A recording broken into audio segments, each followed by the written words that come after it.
All right, Math 1, we are going to start our second section in Chapter 4, so I'm on page 240. Today we're going to learn our second way to solve systems, and this way is substitution. When you substitute something, what you do is just like substituting in a ball game. Something comes out and another thing takes its place. Okay, what you're going to be doing right here, it says when you solve linear equations by solving one of the equations for one of the variables. So in each equation, you have two equations, and each one has an x and a y. So what you're going to be doing is solving one of the equations for one of the variables. So basically it says get x or y by itself. In either one of the equations, it makes no difference, but make sure you get a variable by itself, and that's how you will begin your process of substitution.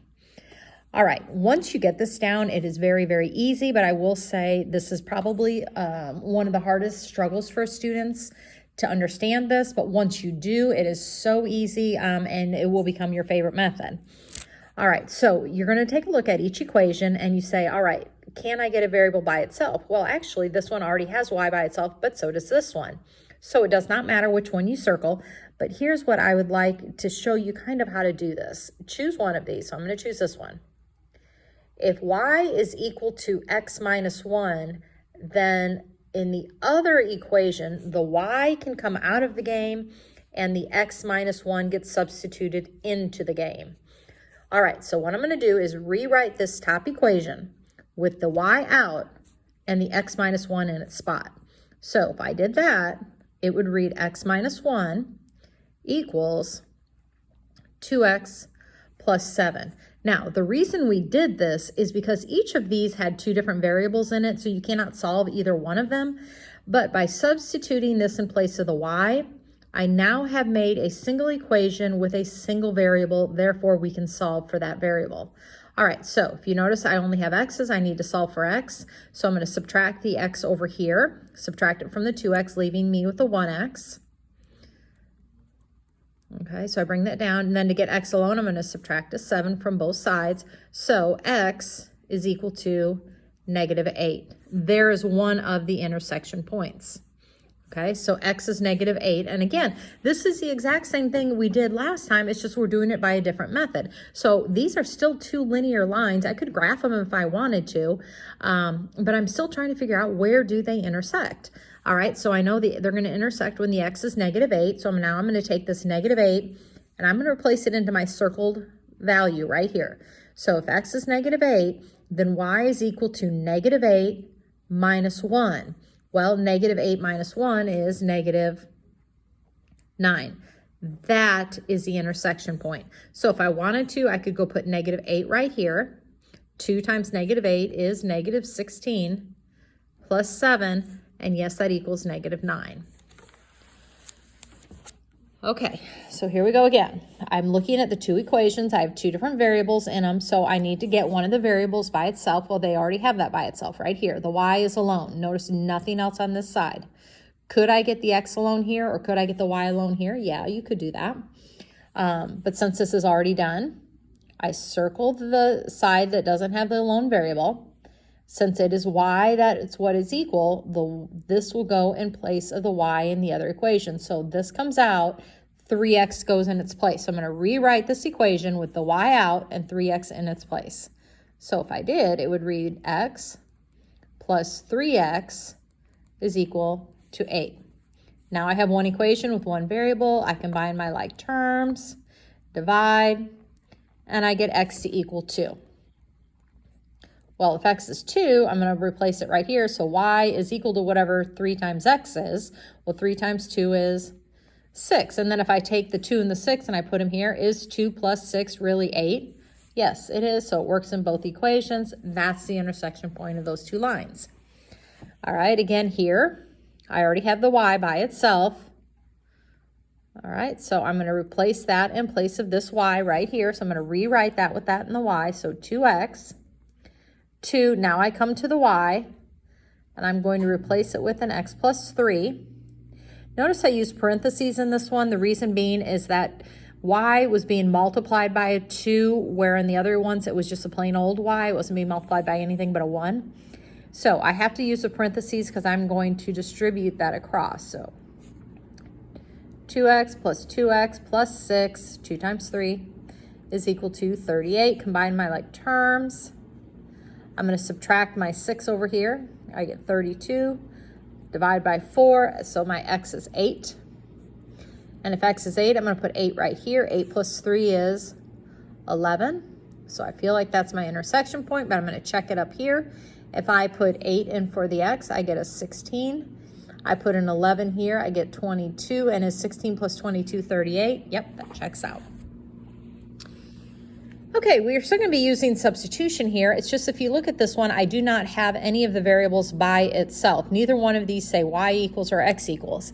So your job is going to be to get one of them by itself. So I look at the top equation, I look at the bottom equation, and if I am looking at that, the thing that stands out to me is this x, which is kind of sitting almost by itself. There's no number value in front of it but the 1, so that's a good place to start. So I would like to get this x by itself. Well, when we did our literal equations way back when, we learned that in order to get x by itself, we just had to subtract that 3y over. So I'm going to rewrite this equation, x equals, I'm going to subtract the 3y over, and it's going to join this -7 that's already over there. Now that I have this x by itself, now I am ready to begin my process. So I'm going to circle that. Now this is going into the x up here. So if x is equal to this, then this can go in place of that x. So I'm going to rewrite that top equation. So 6y plus 5, this goes in place of the x. Then I finish it out, equals 8. All right, now I forget about all of this up here, and all I'm focusing on is how do I solve this equation. So 6y, I'm going to distribute that across, gives me -15y. That gives me -35 is equal to 8. Combining my like terms here, I get -9y. I'm going to add that on over, so 35 plus 8 is 43. I'm going to divide. -43 over 9. Boy, that's not very pretty. So we have that. That's your y.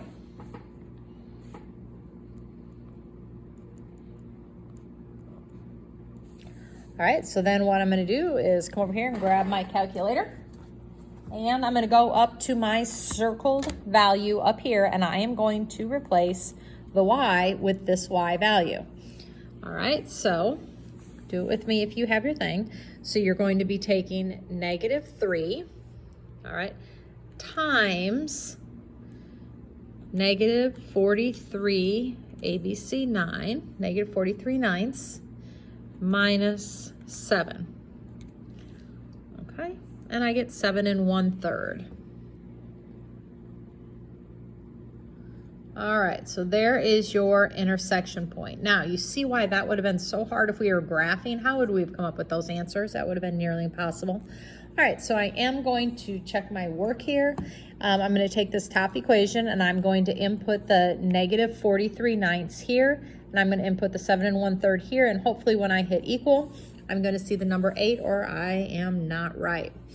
All right, so I'm taking 6 times -43 ninths plus 5 times 7 1/3. I hit equal, and thankfully I see the number 8, which means we have the correct answer. All right, so let's try another one of these. These just take a lot of practice. That's all this does.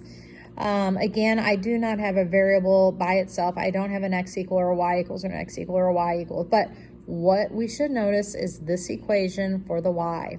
It'd be really easy to get this y by itself. How do I get this alone? I would subtract the 3x over. So if I subtract that 3x over, I get a -3x. It's going to join that positive 18. Now that you have one by itself, you circle it. Since y is equal to this, then y comes out and that goes in its spot. So I'm going to rewrite this equation with the y in that spot. So 4x equals 3. I come to the y, I take it out of the game, put this into the game, and finish writing. I'm going to distribute the 3 across and then just solve using my algebra. All right, so negative 9x plus 18, let's see, 44, no, gosh darn it, 54, gosh, my brain went on vacation. All right, minus 2, I'm going to combine the 54 minus 2, so I get 4x equals negative 9x plus 52. Add that over, gives me 13x is equal to 52. Divide by 13, and I should get 4. So my x is 4. Another thing that is a common mistake is sometimes you're solving for x down here, sometimes you're solving for y. Just know what your variable is and make sure you're putting in the xy order up here. And when you go to check your work, make sure you're putting the x in for the x and the y in for the y. All right, so I'm going to take 4. I'm going to place it into my circle. Negative 3 times 4 is negative 12. And negative 12 plus 18 is 6. So I feel like this is the answer, but I'm going to check it in this top equation up here. I'm going to put the 4 in for the x, so I get 16. I'm going to take the 6, replace it right here, which is 18 minus 2. Does 18 minus 2 equal 16? Yes, it does. So this is the correct answer. All right, there are a lot of YouTube videos on this. You can go through and look at that. I don't know if they're going to show you any different way with that or not, but get that down before you move on to your word problems on the next page. Okay, on page 242, here we go with some word problems. You paid $22 to rent 6 video games. The store charges $4 for new games and $2 for older games. How many new games did you rent? Okay, so you rented 6 video games. You have no idea what they were. They could have been a combination of these old and new. So I'm going to let the new games be an X, and I'm going to let old games be a Y. And you can use whatever letters you want. It makes no difference on this. All right, but you're always going to have 2 variables. Okay, so I do know money, for money's sake, I'm going to pay $4 for every new. I am going to pay $2 for every old. And then when I went to check out, how much money did I pay? I paid $22. Now, I know I rented 6 video games, and they were somehow a combination of new and old. All right, so this is my cost equation. It's all about money. 4 for old new games, 2 for old games, and $22 at cost. All right, so if I'm going to use substitution for this, I need to either get the X alone or the Y alone. It is completely up to you which one you want to get by itself. Since they're both good choices, it doesn't really matter. I'm going to go ahead and get this X by itself. So in order to get this X alone, I'm going to subtract the Y over. So X is equal to, I subtracted that Y over, which gave me a negative Y, plus 6. I'm going to circle this. Since this is what X is equal to, then I'm going to go put that in for the X in here. So 4, X comes out of the game, this comes in. I rewrite plus 2Y equals 22. So you need to be really neat with your work so you don't get lost in it. Distribute that across.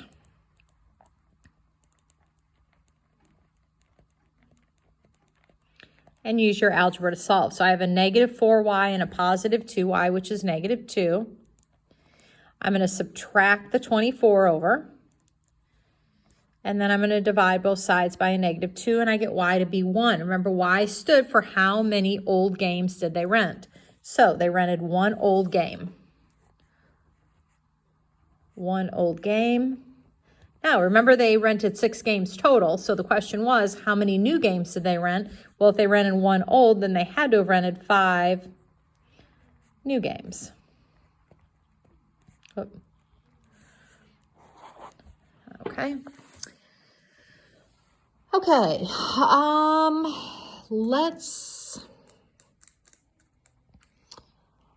go through one more over on page 243. We want to know whether it has one solution, infinitely many solutions, or no solutions. Okay, because weird things happen when these come up. If you look on the bottom of page 242, it tells you if you get something that looks like 2 equals 2, something of that, it says here, then the system has infinitely many solutions. It's true, 2 does equal 2, which just means there's infinite amount. If you get a false statement like 8 equals 2, then it has no solutions because the lines were parallel. Other than that, you're always going to get one answer. So if you get one answer, you're going to get an actual x and y. To get infinitely many, your x's and y's cancel, and you end up with a true statement, like 3 equals 3. To get a no solution, you're going to end up with a false statement, something like -4 is equal to 7. And if that is the case, then there's no solution.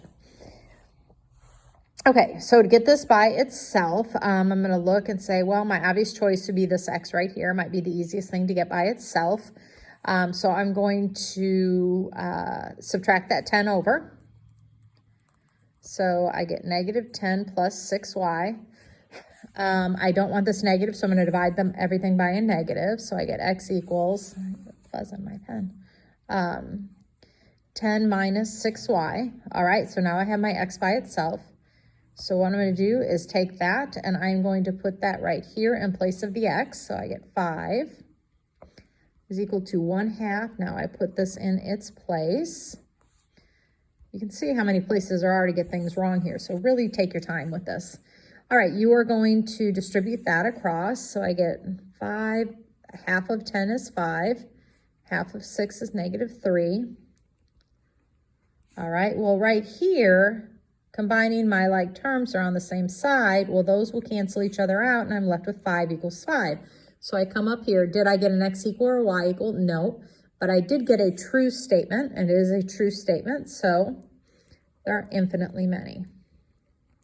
That means these are the exact same so if I went through and I multiplied each of these by 2, you'd notice they are the exact same thing. Okay, I hope that helps, and I will put your homework and everything on Google Classroom. Again, if you have any questions on that, YouTube it. But you really need to get this down. This is an important concept that you're going to use next year, the next year, and the following year after that. So we really need to get this down and use a lot of practice.